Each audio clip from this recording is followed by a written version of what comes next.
Thank you for joining, Bobby. Thank you for joining once again.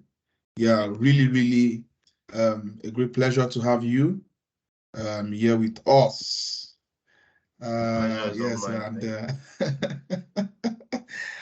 oh, so I will not do so many introduction because I don't know you like that. You know yourself, yeah. So, but all I know is that as far as now is concerned, you are the main guy. So I was looking for a very strong adjective to qualify you. I was looking for a maybe you give me one. I was looking whether I would The call him king, the the king, global latest talent. king. Let's call him the global talent. The UK's global Do talent. you? Oh, so we have a wonderful person. He's a growth and product marketing leader. He's also a founder of many, organizations and startups. So he's a big man, born with this. And good at seeing you've landed the global talent visa. So so we would say all things that work together for good for you. So great feat. Now the global talent visa, which is the what people want to hear and what we're actually celebrating now.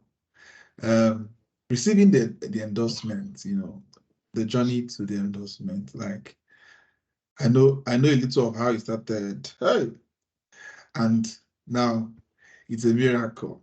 So well, let's hear your own story. So even flashback, before I even give the story, the day I received the endorsement, I was in flight from Senegal to Cote d'Ivoire. So I just touched down Cote d'Ivoire and I was trying to check out of the airport. I was looking for internet, right? So I just connected my Wi-Fi. And normally my emails are always loaded on, it's always on my phone. So immediately I connected the Wi-Fi, my email just notification. I just dropped all of my bag and I started reading. The next thing I screamed at the airport, all of them with their French started, ça va, ça va, ça va. It was it was an interesting experience. Oh my But God. going back to the visa, I had I think I'd known about the Global Talent Visa from as far back as 2021. There's a particular lady in my field called PCTME. I've been following PCTME for a very long time now. So um, considering she's also playing in the growth and marketing space, she's one person I always followed in terms of career and looked up to as well. So I know I heard about the Global Talent Visa from her for the very first time. Um, but then I was never a fan of leaving the country, to be honest, because I feel or I'd always believed that Nigeria, regardless of what we are facing as a country, there's still opportunities here. Today, when I tell people my age and then tell them some of the things I've been able to do within just graduating from university till now. But somehow, I don't know, the partner that God gave to me, my fiance then out of school, had always been so interested in wanting to leave the country. Her interest had always been Canada. When she brings it up in any conversation, I shut it off. I'm not even interested. If you want to be going, back alone. What a story. So it kept happening for years and years. And all of a sudden, I think that 2020, 2021, during the whole COVID year thing, and she switched her mind and said, you know what, she's not doing Canada again. She wants to go to the UK. I said, continue. Well done. Um, she started trying to research around school, the options for school and how expensive it was. Um, it just looked like a dream that would take a lot of time for her to be able to get, right? And me in my head, I'm like, that's good. There's no need there. Let's not even bother ourselves around that whole process. So with the whole, then that was the period I started listening to PCTME. Started seeing her host a couple of things, both in London and in the UK. And I was like, what type of visa is this that gives this lady opportunity to be in and out of the country at any point in time? So I started doing a bit of research. Coincidentally, around the time I was doing the research, my partner's friend, someone in their family, so he got the visa and then did like a whole blog thing online about how he had moved. And this is somebody that is also a founder like me. I built a digital agency doing big, and I'm like, why is he leaving? So I went to read his blog. That was when I found out about the Discuss um, community online, and I went to read through the whole Discourse community, and I started seeing about the visa and the like, right? So that was my first point of call around the visa, doing all of this research, learn about it, and then I started seeing other people. I was going to people's LinkedIn, just searching global talent visa on LinkedIn, and I'm seeing some people's profile, and I'm like, are the people that are founders in this country? They have their own companies here, and they still have this thing. So it doesn't even stop me from being a founder and doing my own business and still be able to touch in and out. So I just went back to my partner and said, you know what, that's your dream. I think God wants me to use me to help you get your dream. So yeah, I'm now interested in the UK visa. There's a visa called Global Talent Visa. So I'll just look at working towards getting it. I think, what can you say like was actually the maybe core achievements that made you get that visa, the Global Talent Visa? What exactly can you just tell someone that this is, for me, this is what I believe were the achievements that this time around, maybe they didn't see it or they didn't saw it this time and they gave me the visa. What can you just maybe say? I think I've even been asked this question since I got it, and three things I've outlined. One is simplicity of my evidence this time. I showed way lesser than I would even want to show normally, right? And somehow simplicity eventually even still did the work for me, rather than trying to convince them that I've done 1,000,010 things in the world for them to even be impressed, right? Simplicity was one of the first key things. The second thing I'll say was my letters. One of the mistakes I made the first time was just all the letters were just the same and not properly organized, not properly signed. Everything just seemed jam-packed and rushedly done, right? So I'll say the letters. I don't know how if this third option is true, but somehow I think there was a particular evidence I had that was backed by a British citizen who had confirmed that he had a company, confirmed that his company was going to give me employment and all of that back and forth. I also believe maybe that evidence was really a strong one, to be honest. So I wanted to know more about the challenges. Can you talk about the challenges you faced during the application process and how you overcame them as well? All right. I would say challenges for me, aside the letter on that I mentioned, challenges for me would be choice of words. Trying to, I'd felt throughout that process that the way you try to sell yourself to an African is entirely different from somebody in a different continent, right? For me, if I want to sell myself in terms of, if I want to get a job today now, a couple of things I'll just see, and any startup founder will tell me, guy, powerful. If I just tell you I've raised $1 million as a founder, I tell you I've done 1,000,001 users on my startup, right? Those words would entice any founder to say, hey, guy, come and work for me. But for this case, it didn't seem like just saying you have done this is enough, right? Where is it? Show us proof, show us screenshots, trying to get the screenshots together, and also as much as possible trying to ensure that they are connected. You can't just jump from you have done 1 million here and tomorrow you're doing 10 million. How is that possible? What is your story like? How did you grow these users? What did you do to grow the users in the first place?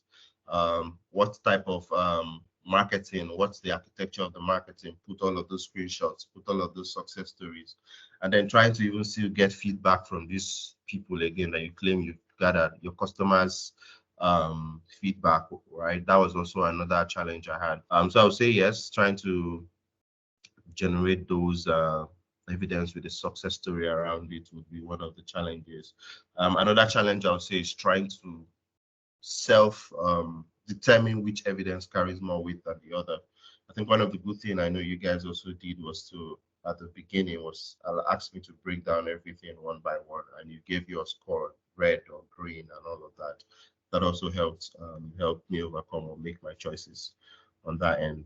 Otherwise, I'd have said try to look at, is this one good enough? Is this one not good enough?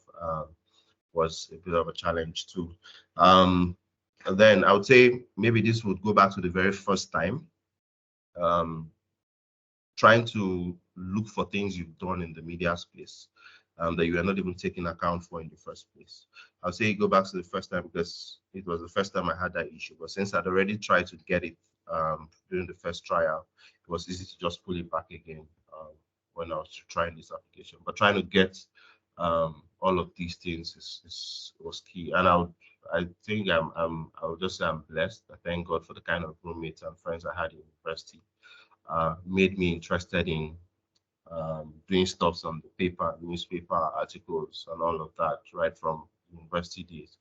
Imagine it was now, and I was just finding out about these things. To be a struggle trying to get these things done. But that time, I had friends who were editors in newspapers, so I'll just chat them. Alpha, put something for me now, my guy.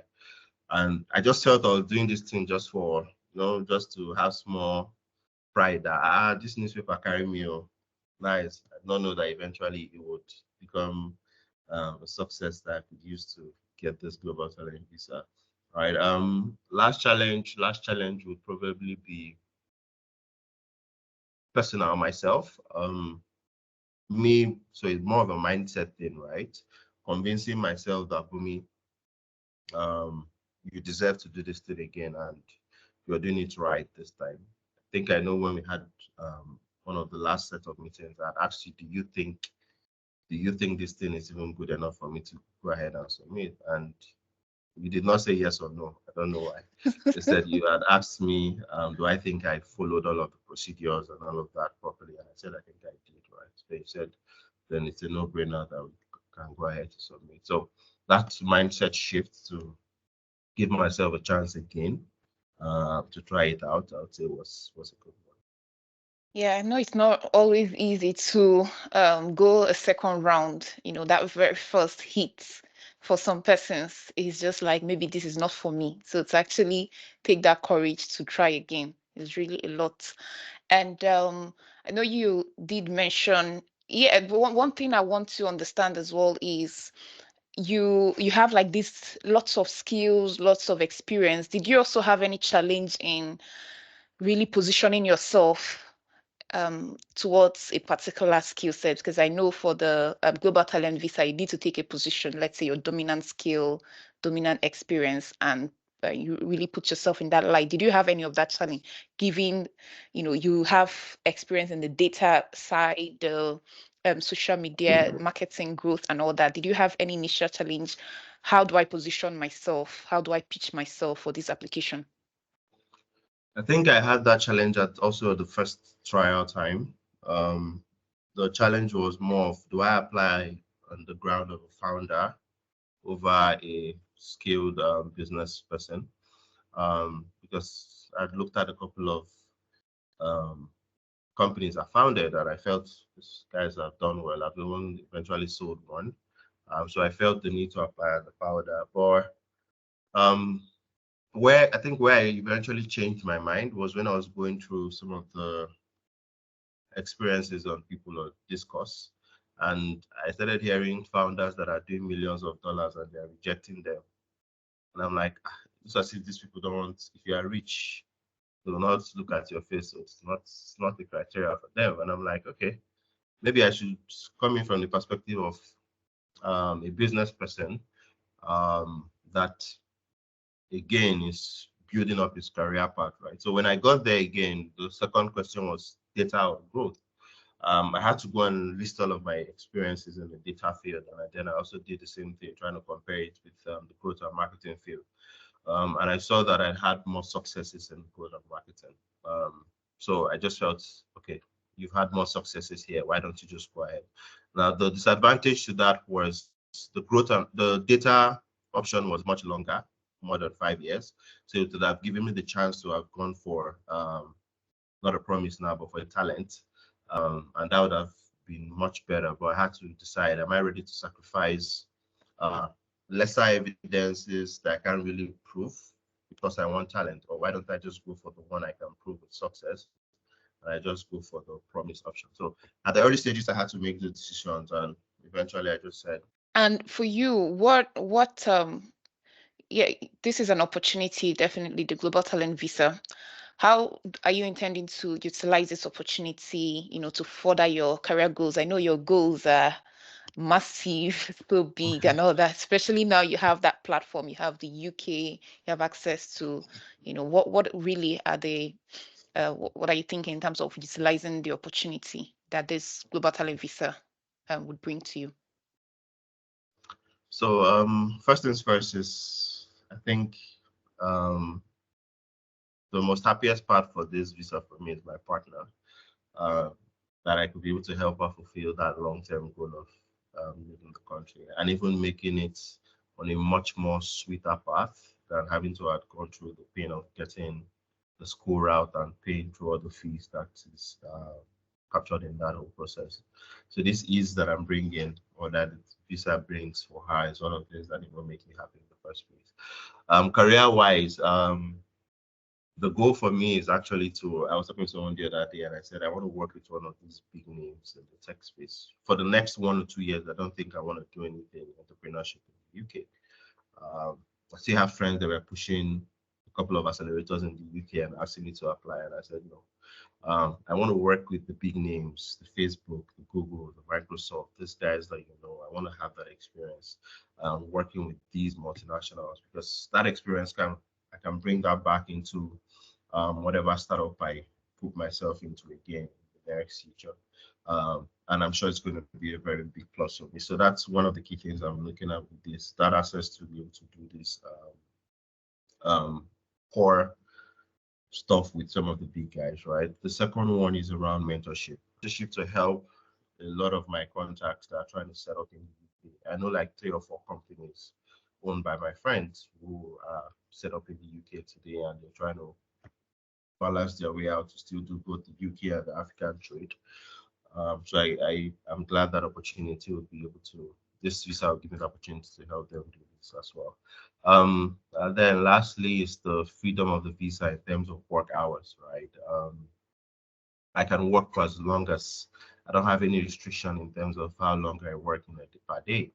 And why I'm happy about that is a lot of my friends who are on the student route complain a lot about the limited work hours and how it's a struggle for them to do this and still do school.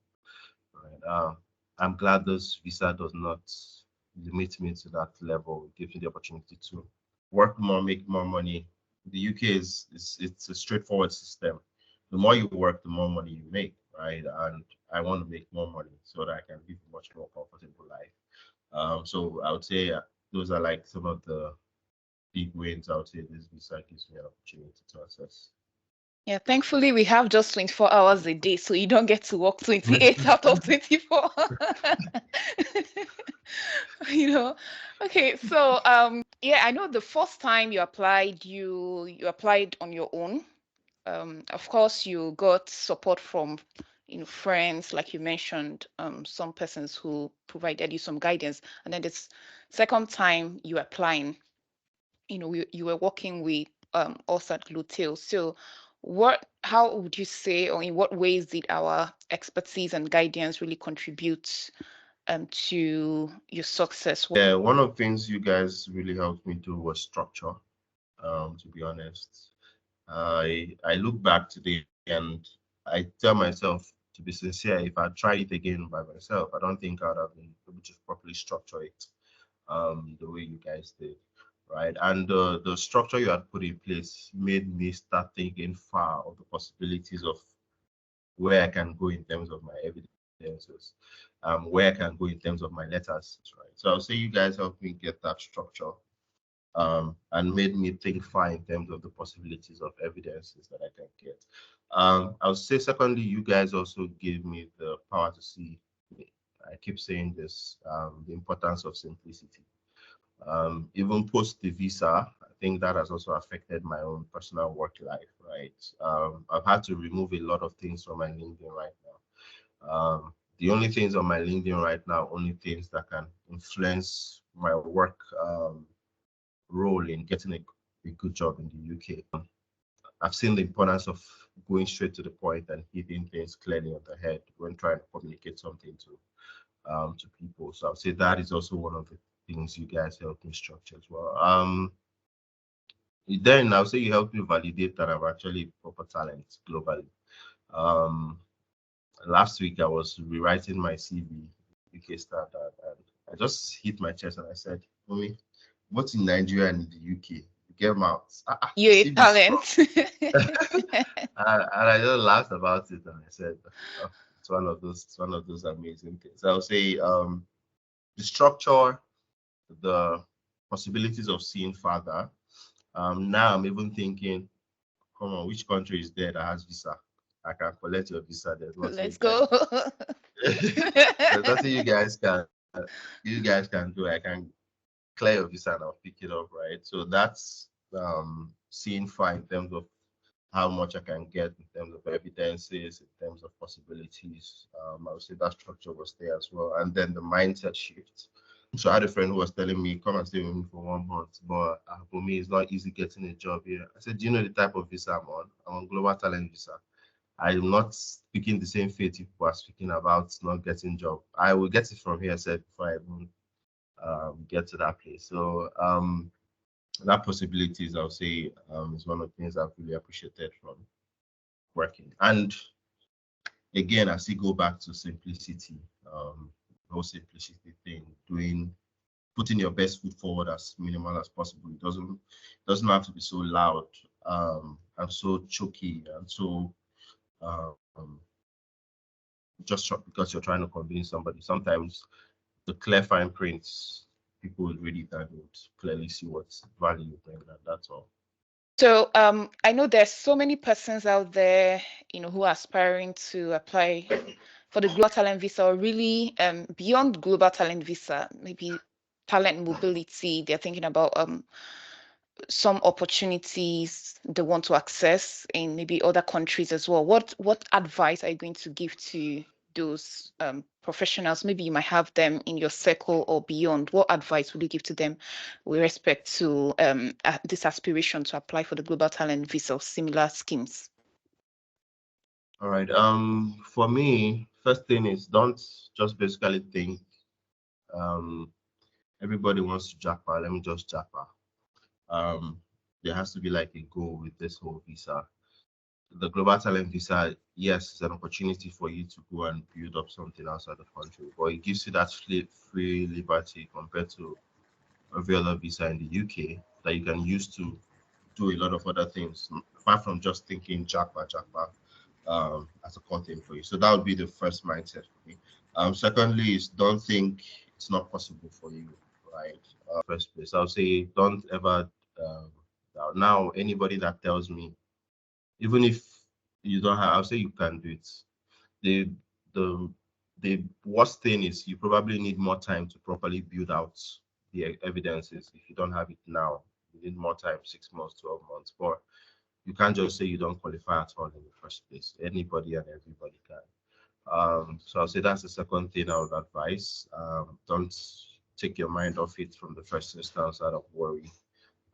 It's very easy, and as long as you have the right guidance, you can get it. I'll say third thing is it gives you access. A friend of mine, one of the guys that wrote me a letter, mentioned how he had been trying to get the US visa from Nigeria for years, and he never got it. And immediately he moved to the UK on this global talent visa. He got his US visa as quick as possible, right? And I was like, wow. So I would say it gives you room to do more. You can see more of the world. It doesn't have to end in the UK, to be honest, right? There's so many other countries that you could have access to, and you can network, build better skill sets, grow yourself career-wise, right? So that would be the third advice I would give to those people. Try this visa to expand your network. So thank you. I think I have another question to ask you. What was the most brutal feedback you got from the assessors the first time? The one that I know you said the feedback was brutal, but the one that really maybe pierced your heart. Look, I think it was one around my personal statement, but I said part of what I would want to come and do is mentor, and they said this is not, I forgot how to put it, and then they ended it. It's, am I saying that there's no mentors in the UK? That something about how it's not a serious evidence. I'm talking as if there's no mentors in the UK. That is done, and I'm like, You people are not right.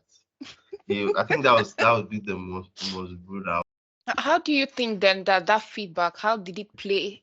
Do you feel it played a part in the second application? In what ways do you think it was useful in that sense? I had to show them this time. Well, first of all, I put in the mentor side that I had to indicate that I had some mentees that were into UK. So they know that I'm even mentoring the people that you guys are thinking don't need mentors. But then the most important thing was it's not just about mentorship, right? In what aspect am I mentoring these people? I had mentees in the UK who are trying to expand into Africa, and I had Africans who are trying to expand into the UK. Now, these are two different continents, and you need somebody that has understanding of these continents to help mentor. Your UK mentors can just know about your UK market, but if you're trying to expand, that's it. And then the UK, you need to keep growing your economy. And one of the ways to keep growing your economy is having more businesses and more entrepreneurs come in and set up structures. How do you then teach Africans that must set up these things? Do you have mentors that understand the African market, right? And this is where I come in, right? So I'll say it helped me structure that I'm not just your average mentor, but one person that understands the both continents and can build a proper economic value for you, the UK market, by bringing a pool of people. And then I showed evidences. Even the British citizen guy wrote in the letter around how, thanks to my advisory, they raised $1.1 million. Part of that raising they did was also from investors out of Africa. And I did these introductions, right? So I would say, yeah, it influenced how I structured the mentorship this time. Amazing, amazing. All right. That's cool. It's been nice chatting with you. A big shout out to you again. Congratulations. Congratulations. I'm so happy for you. So happy. Excited for you. Thank you. Okay. Welcome to the UK, and the world is open. More worlds are open for you now. Yeah. I'm still coming back to you guys because I also have the Australian visa in my mind maybe for next year. All right. All right. You said it. All right. The way you said something like that. You said that you can get anyone now. Exactly. Your confidence level is like I over even 100%. I heard the US has something around expat visa, talent visa, something like that. Yeah, it's I've also called been trying to do research. exceptional. They have like exceptional ability, extraordinary ability visas. So Yeah. So I'm also trying to do research around it. Let's have all these things on our passports. Nobody can do anyhow. no limits actually. So the doors it opens, the opportunities. Yeah. Really, Yeah. if you actually in the UK, if you know what people go through on some limited visa, like you mentioned, you will just be very, very grateful for having this opportunity because, for example, you get a call from a recruiter and the first question they're asking you is, do you have right to work? And you know why they're asking you that question? Because if you say no, that means the next thing is, oh, sorry, we're looking for people who have the right to work or don't need sponsorship, things like that. Yeah. So we're really happy for you. When I was talking to a few persons about how the visa also translates to my partners, and they were like, "Are you looking for another partner? Let's join as partners." Just like, right? To be honest, it's a very powerful visa. Everybody in the UK that I've told that I'm coming and they ask on what visa, and I explain the visa, they're like, you don't know what the enjoyment. The miracle visa. It's not easy. A lot of them are limited. One is frustrated. He only has the opportunity to work in the healthcare space because that was the sponsorship he got, and that's not his interest actually in terms of career path. A friend was about losing his own student visa, and he was also complaining around that he has to start preparing and packing his bags to go back to Nigeria after the whole graduate visa thing. I'm just grateful for the visa, to be honest. Yeah, we're really happy for you. Very happy. Yeah.